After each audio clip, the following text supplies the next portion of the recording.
So right here we have a Kawasaki KLT 110. What I found online, there's not a whole lot of information on these Kawasaki's. I think there's a lot less of these made than the Hondas. And what I found was this one is a 1985. I think it has a serial plate on it somewhere, if I remember correctly. That's what the guy told me when I bought it. Paid $400 for it on Marketplace. It's somewhere in there. But I was told from what I read online is if it has front shocks, it's got to be an 85 or 86. The 84s do not have front shocks. This thing needs quite a few repairs. I got new rear tires. Those won't hold air. Front tire is okay. It's got a bad oil leak coming from, I'm not exactly sure where, but I got a whole reseal kit for the whole motor I'm going to do. And then I also have no brakes. So I got a brake handle for the front brakes. It looks like this front brake's not locked up. I can still move it. So I got a whole new cable and handle to mount on there. And we're gonna do a few other probably cosmetic things, probably touch up some stuff. Like I was saying, I got a new brake cable. This is a whole motor seal kit. I got that on eBay for 30 bucks. That was 15, and got two new rear tires for I think 50 bucks a piece. This quad, when I bought it, the guy told me he put I think a Chinese carburetor on it. So it ran about a year ago when I first got this thing, but it was leaking oil so bad and had flat tires. I never really got around to working on it again. So we're gonna see if this thing runs or not, and then we can turn it on and try to find where the oil leak's coming from. And then I'm gonna run to town and put these tires on, and then get some more oil to change oil on this thing.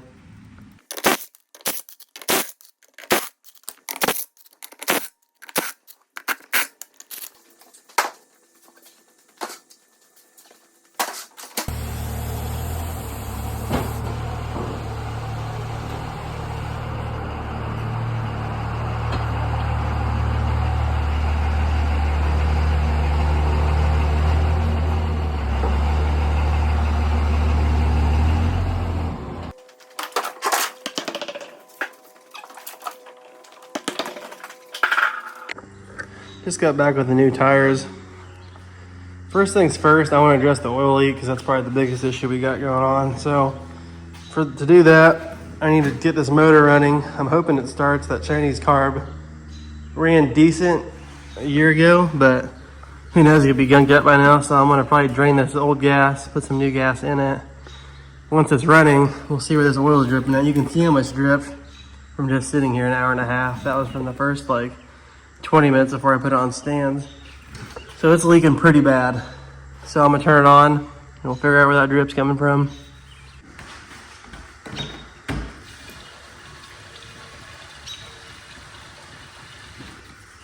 There's already a little bit in there. The gas isn't too awfully old. I forgot I could put gas in this a while back to move it. Back in the winter, I couldn't get it to start.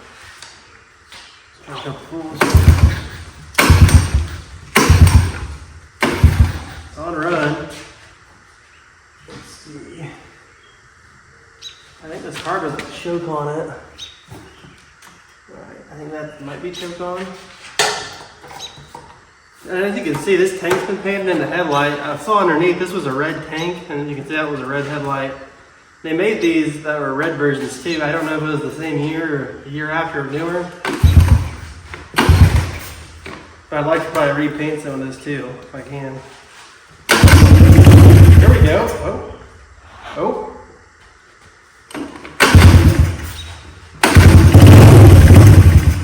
I've never had good luck with these Chinese carbs, so might have to try something different.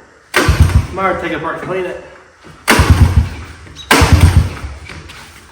Oh, it's flooding it. Got a little lever down here with that choke.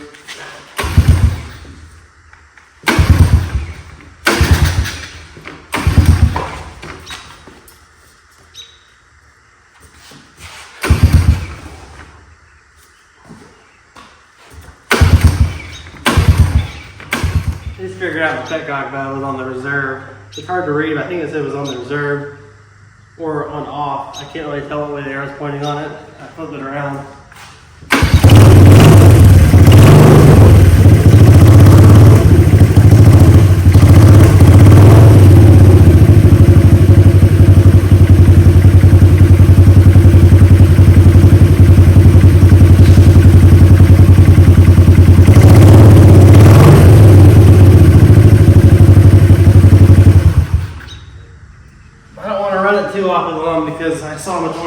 out of my lean-to on the side. So this thing does not have much oil left in it. So I'm gonna pop the oil plug on the bottom here. Let me see if I can get in here and show you guys.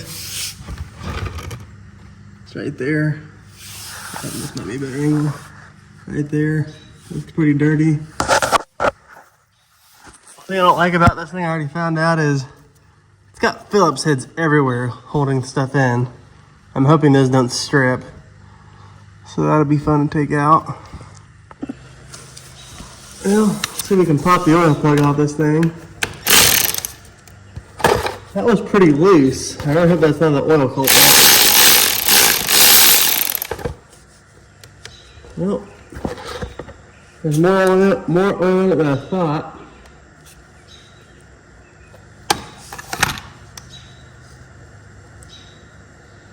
I'm not liking the chunk of metal I got down here either. Might have to flip this thing outside and figure out what we got going on down here. So our oil drain plug, I can't tell if someone put a helicoil in there at once or what. I'm about to put the back tires on, flip this thing up on its back and get some better eyes on it, because it's definitely all mangled up. The threads are messed up. So I'm either have to run a tap through it, get a new drain plug, or put a new helicoil in it, or upsize it. One of those three options.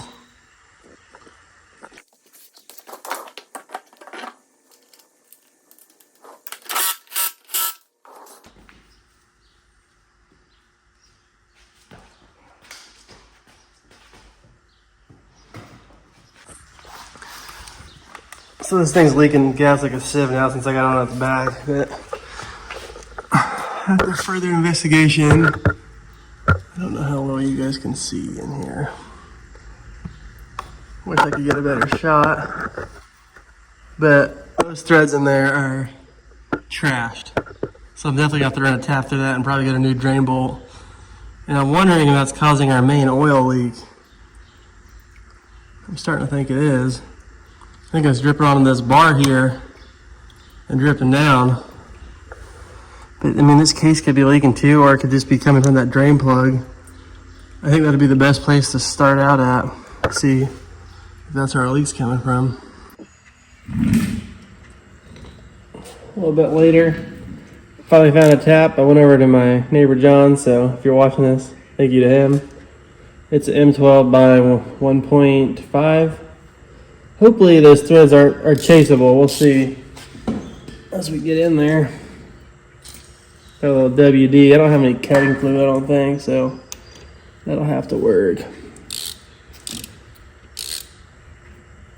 I don't like the way this even went to start.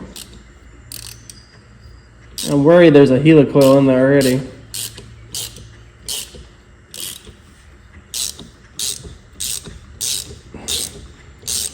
I would tap this from underneath so shavings wouldn't fall in here, but I'm going to flush the motor out regardless.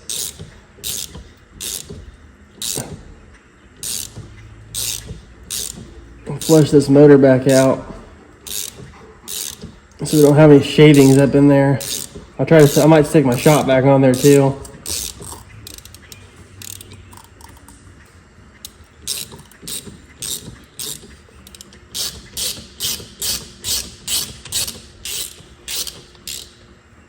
Partially worried the threads might be too gone already. I have to upsize it, we'll see.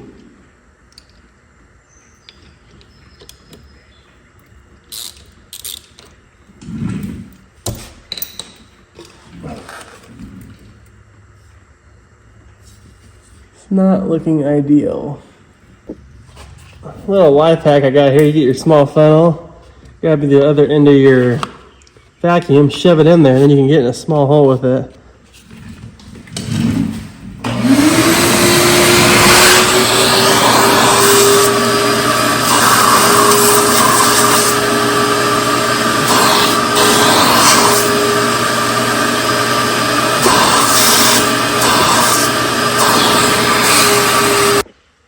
Yeah, we just don't have enough threads left in there. This thing just went righty-loosey on me.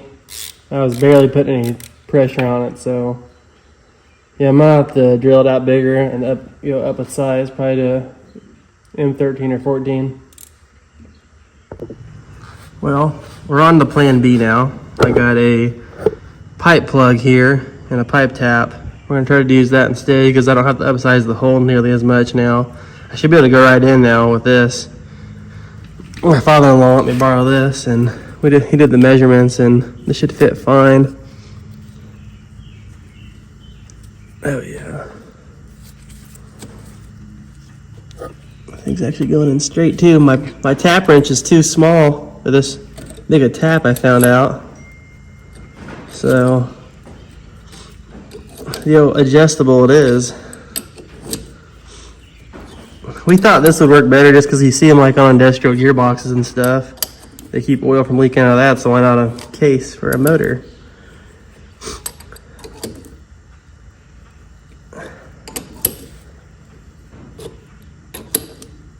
If this doesn't work, I'll probably end up drilling it out. I got a 5/8 tap I'll try. Metric stuff's just harder to come by for me. This is a good starting point though.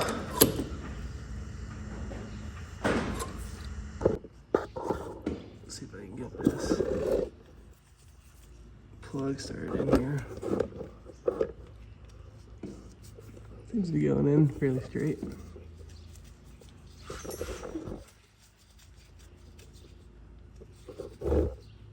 There we go. It's pretty tight right there. I'm gonna crank it a little bit with a wrench. Put some oil in it, we'll see if it holds. I just don't want it to leak. I've came to the conclusion after kind of cleaning this motor off, I think the only place that was leaking was this plug. And the oil would retain on the sidewalls and it would leak down the sides here. I was thinking it was coming from like the sprocket seal on the output shaft of the sprocket or the gear shifter. But I think it was coming from here all along. Every oil, it dissipates from this area and goes out. So everything I read online says this thing takes 1.1 quarts, which sucks because then you gotta buy a quart and you gotta buy another quart just to use 1 little ounce of it. Or, yeah, I guess it's an ounce. So I had to buy 2. So of course I got nothing but the premium. They're a Rural King special. These are like $3 a container, so it wasn't that bad. I already flushed, I forgot to record it, I flushed some oil through this thing, some old oil. Make sure I didn't have any debris left from tapping out that drain plug.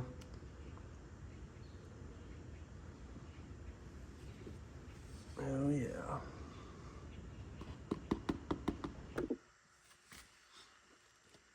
I'm not 100% sure how this comes apart, but it is a 13 now, I found that out. Get that in there. Okay, that is slotted there. That shouldn't be too bad then. There we go.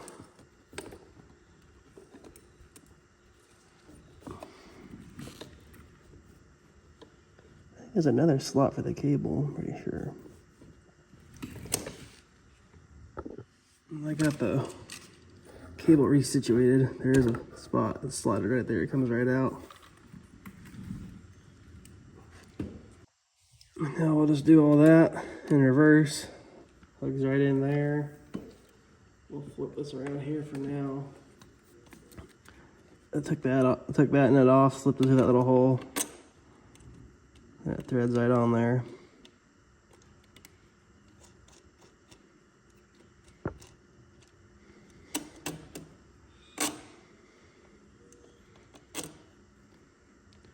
We're gonna have to play around with the adjustment because I don't have a clue where it's gonna want to sit at.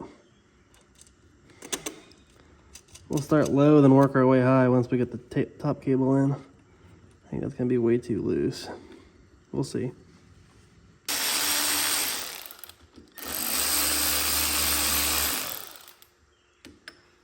I don't know what a comfy angle is. I guess just like that.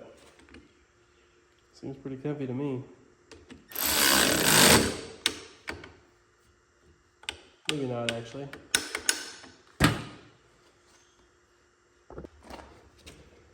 Hopefully I got enough slack in this thing. We're gonna have to go adjust the bottom again, if not. There we go.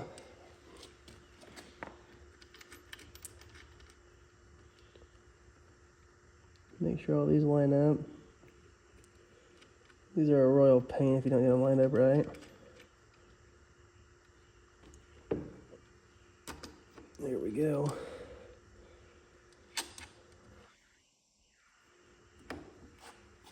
Yeah, we're gonna have to tighten that up for sure.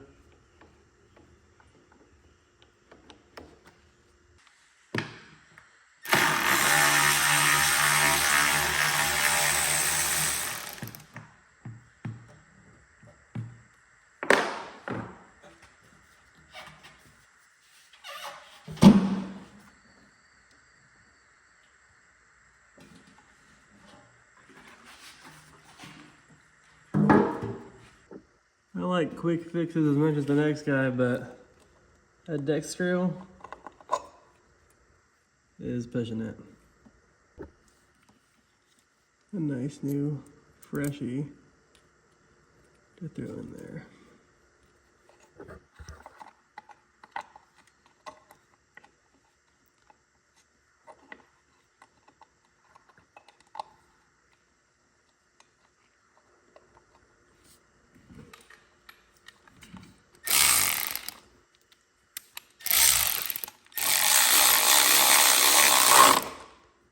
Perfect.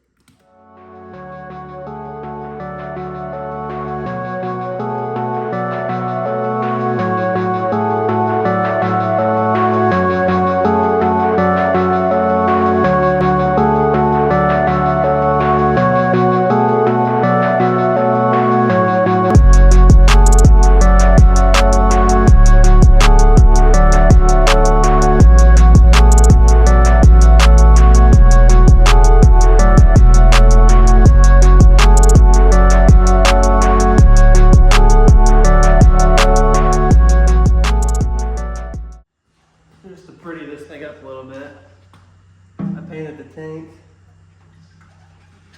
and I painted the front headlight. Looks better than it did. It was already spray painted once. The gas just wears on it.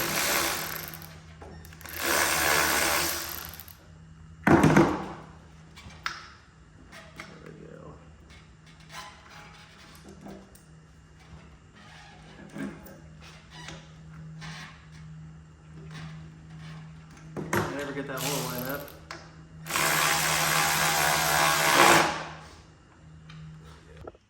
So I figured I'd try the torch technique where you just run your torch across all your plastics, and apparently it takes away the faded look. I've seen it done on TikTok and stuff, so I'll give it a try and see what it does.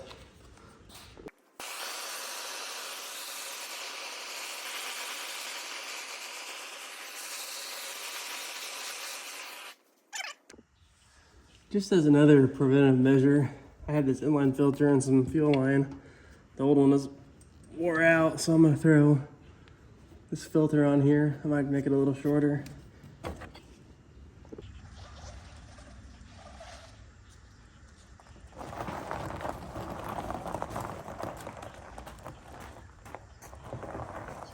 See if we can get this old girl to fire up for us.